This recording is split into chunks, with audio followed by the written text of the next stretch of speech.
5 సంవత్సరాల చంద్రగిరి నియోజకవర్గంలో పార్టీలకు అతీతంగా, కులాలకు అతీతంగా, వర్గాలకు అతీతంగా అందరినీ నేను సమానంగా చూసుకున్నా. ఏ ఒక్క వ్యక్తికి చెడ్డ చేయలేదు, ఏ ఒక్క వ్యక్తి మీద కేసు పెట్టించలేదు, ఏ ఒక్క వ్యక్తిని ఇబ్బంది పెట్టలేదు. ప్రభుత్వం అందించే ప్రతి సంక్షేమ సహకారాన్ని ప్రతి ఒక్కరికి అందించాను. ఇది ప్రజలకు అందరికీ కూడా తెలుసు, అన్ని పార్టీలకు కూడా తెలుసు.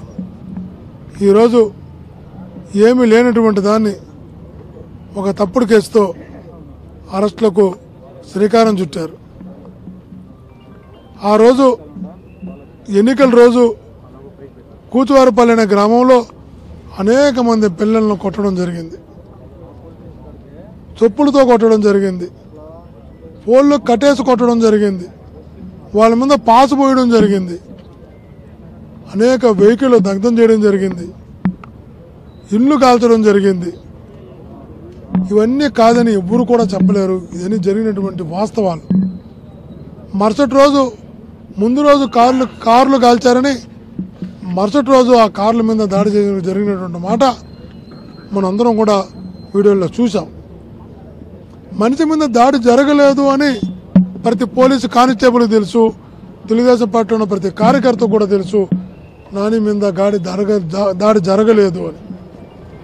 అతను అద్భుతమైన నటనతో 5 గంటల వరకు బాగున్న వ్యక్తి 6 గంటలకంతా చేతికి కట్టుకట్టి, కాలుకి కట్టుకట్టి, వీల్ చైర్ ఎక్కి, స్ట్రెచ్చర్ ఎక్కి, వెంటిలేటర్ పెట్టుకుని ఒక అద్భుతమైనటువంటి నటనకు శ్రీకారం చుట్టాడు. ఆ నటనతో చాలామంది ఉద్యోగస్తులు సస్పెండ్ అయ్యారు, 37 మంది జైలు పాలయ్యారు. చివరికి వెళ్ళి అతను మరిచిపోయింది భగవంతుడు హాస్పిటల్లో చేరాను అని. ఆ భగవంతుడు మొత్తం అన్ని అవయవాలకు తనకి కాలు నుంచి తల వరకు సిటీ స్కాన్ తీపిచ్చాడు తన హాస్పిటల్లో. స్పష్టంగా 6 రిపోర్ట్లు ఇచ్చారు, 6 సిటీ స్కాన్ రిపోర్ట్లు. చిన్న గాయం కూడా తనకు జరగలేదు అని. 37 మంది ఒక వ్యక్తి పైన దాడి జరిగితే చిన్న గాయం కూడా లేకుండా ఉండే పరిస్థితి ఎక్కడైనా మనం ఇంతవరకు చూసుంటామా అని అడుగుతున్నా. ఈరోజు మోహిత్ మధ్యాహ్నం 2 గంటల నుంచి రాత్రి 10 గంటల వరకు 9-10 వరకు సాక్షాత్తు జిల్లా ఫస్ట్ క్లాస్ మేజిస్ట్రేట్ కలెక్టర్ గారు, జాయింట్ కలెక్టర్ గారు, ఎన్నికల అధికారి సమక్షంలో స్ట్రాంగ్ రూమ్ దగ్గర ఉన్నాడు స్కూటనీలో. సీసీ ఫుటేజ్ రికార్డు ఉంది, సెల్ ఫోన్ కూడా లేదు. అయితే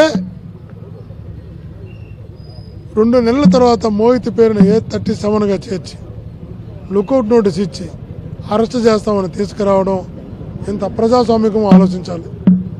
ఇది మంచి పద్ధతి కాదు. ఏది చెప్తున్నా, ఈరోజు మావాడు ఒకటే అంటున్నాడు, నాన్న నేను కూడా ప్రజా పోరాటాలకు సిద్ధమవుతా, ఏమీ తెలియని నన్ను, ఏ సంబంధం లేని నన్ను, అతను అంకుల మీదే గొడవ జరగలేదు, అంకుల మీదే దాడి జరగలేదు. అటువంటిది నా స్నేహితుడి పెళ్లికి నేను పోతుంటే ఈరోజు వాళ్ళు మార్నింగ్ వాడుతూ స్నేహితుడి పెళ్లి ఈరోజు దుబాయ్లో, ఆ పెళ్లి చూసుకుని మళ్ళీ రాత్రికి వెనక్కి రావాలి. ఈవెన్ 11 గంటల 10 నిమిషాలు ఎయిర్ ఇండియా ఫ్లైట్కి ఎల్లుండి షిరిడీ పోవాలి అందరం కలిసి. గత 7 రోజులుగా మీ దగ్గరే ఉన్నాడు మోహిత్, మీరు అరెస్ట్ చేసుకొని ఉండొచ్చు.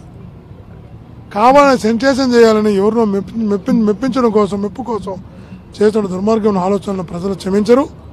పోరాటాలకు సిద్ధపడుతున్నాం, ప్రజా పోరాటాలు సిద్ధపడుతున్నాం. ఆలస్యమైనా కూడా ఈ రాష్ట్రానికి చంద్రగిరి నియోజకవర్గం నుంచి ప్రజా పోరాటం ప్రారంభమవుతుందని హెచ్చరిస్తున్నా. మీరు నిన్న సాయంత్రం నుంచి చూస్తున్నటువంటి చెవిరెడ్డి కుటుంబం డ్రామాలు తెలుసు మీకు. ఈరోజు ఉదయం కుటుంబ సభ్యులు పాత్రికేయ విలేకరులతో మాట్లాడుతున్న మాటలు కూడా మీరు చూస్తుంటారు. కక్ష సాధింపు ధోరణిలో పులివర్తి నాని ప్రవర్తిస్తున్నాడు, అతనికి అధికార యంత్రాంగం సపోర్ట్ చేస్తుందన్నారు. మీ ద్వారా ఆ చెప్తున్న చెవిరెడ్డి కుటుంబానికి ఒకటే, రాష్ట్ర ప్రభుత్వం తెలుగుదేశం ప్రభుత్వం ఏర్పాటు ఈ రోజుకి 57 రోజులైంది. 57 రోజుల్లో ఏ రోజైనా నేను కక్ష సాధింపు దాలంటే గవర్నమెంట్ వచ్చిన 3వ రోజో 4వ రోజో మీ పైన కేసులు పెట్టుంటారు. ఈరోజు మీరు అంటున్నారు కేసులు నా పెట్టారు 37గా చేర్చామని. దానికి కారణం 14వ తారీఖు నా పైన దాడి అత్యాయత్నం జరిగిన రోజు నేను ఇచ్చిన కంప్లైంట్లో A1 Chevireddy Bhaskar Reddy, A2 Chevireddy Mohit Reddy, A3 Chevireddy Raghunath Reddy A4 bond అని ఇచ్చా. ఆ రోజే ఇచ్చా 14వ తారీఖు. ఆ రోజు నీ ప్రభుత్వం ఉంది. ఆ రోజు నువ్వు ఇచ్చినటువంటి పోలీస్ అధికారులు ఉన్నారు. ఆ రోజు నీ కన్ను సన్నుల్లో నడుస్తున్న అధికార యంత్రాంగం అంతా ఉంది. అది నీకు తెలుసు. నేను ఈరోజు ఇలా ఆ రోజు నీకున్న అధికార యంత్రాంగం సపోర్ట్తో ఆ రోజు ఎఫ్ఐఆర్ కట్నీలా నువ్వు. ఈరోజు మీరు అంటున్నారు ఏ 37 కానీ ఆ ఎఫ్ఐఆర్ నేను ఇచ్చినటువంటి కేసుకు సంబంధించిన దీంట్లో చూస్తే ఎవరి పేర్లు ఇచ్చారో అందరికీ తెలుసు, మీకు కూడా తెలుసు ఆ విషయం.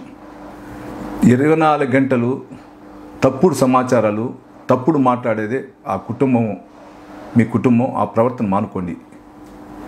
మీరు అంటున్నారు నా కుమారుడు విదేశాల్లో చదివి వచ్చినాడు, అతన్ని అన్యాయంగా కేసులు ఇరిగించినాడని.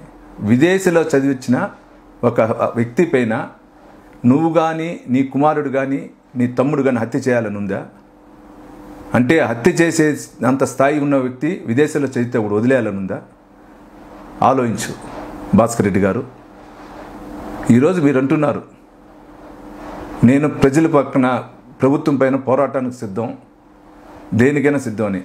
భాస్కర్ రెడ్డి గారు, పోరాటాలకి నేను ఎప్పుడు భయపడను. నేను ఏ విధంగా పోరాటం చేసే ఈరోజు నేను ఈ ఎమ్మెల్యే స్థాయికి వచ్చా.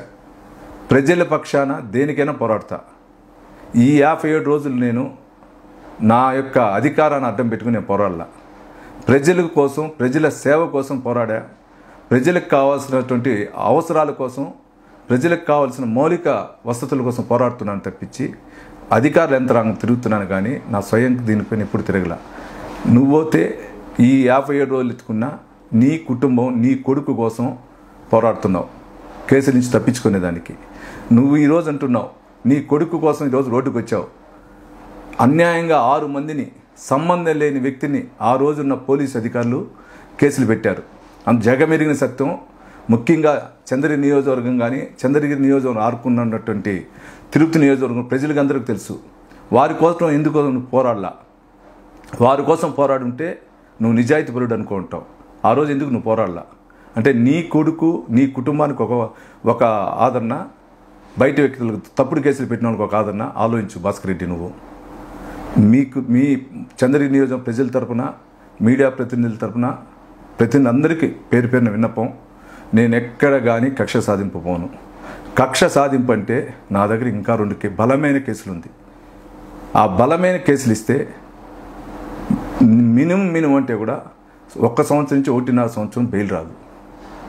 మా కుటుంబాన్ని ఏ విధంగా షాడోలాగా వెంటాడాడో దానికి సంబంధించిన సాక్ష్యాలు కూడా నాకు ఇచ్చేసి వెళ్ళారు కొందరు అధికారులు. విజయవాడ స్థాయిలో ఉన్నటువంటి కొందరు అధికారులు నా పైన దాడి జరిగిన తర్వాత వారం తర్వాత ఇంటికి వచ్చి ఏమేమి జరిగిందని ఇచ్చేసారు. అవి కూడా ఉన్నాయి. అది ఇస్తే దేశద్రోహం కేసు అవుతుంది. ఇంకోసారి ఎలక్షన్లో కూడా పాల్గొనే దానికి అవకాశం ఉండదు. నేను ఆ విధంగా కక్ష సాధింపు పోలా. గుర్తుపెట్టుకోవాలి భాస్కర్ రెడ్డి గారు. మీరు ఏదో డ్రామాలాడి ప్రజల్ని మప్పి పొందాలంటే కాదు. ఈరోజు కూడా అరెస్ట్ అంటే మీరు ఇంత నీతి నిజాయితీ పరులు అయితే ఎందుకు మీరు హైకోర్టుకి వెళ్ళి యాంటీసెప్టిక్ బెయిల్ కోసం వెళ్ళారు? 3 సార్లు వెళ్ళారు యాంటీసెప్టిక్ బెయిల్ కోసం. నీతి నిజాయితీ పరులు అనుకుంటే అదే యాంటీసెప్టిక్ బెయిల్ పోకుండా నేరుగా ఎస్పీ గారి దగ్గరకో, లేదా స్థానికంగా ఉన్నటువంటి ఎస్ఐ గారి దగ్గరకో, స్థానికంగా ఉన్నటువంటి ఇన్స్పెక్టర్ స్థాయి అధికారి దగ్గరకో, లేదా స్థానికంగా ఉన్న డిఎస్పీ స్థాయి అధికారి దగ్గరికి వెళ్ళి ఉండొచ్చు కదా. ఎందుకు వెళ్ళా మీరు?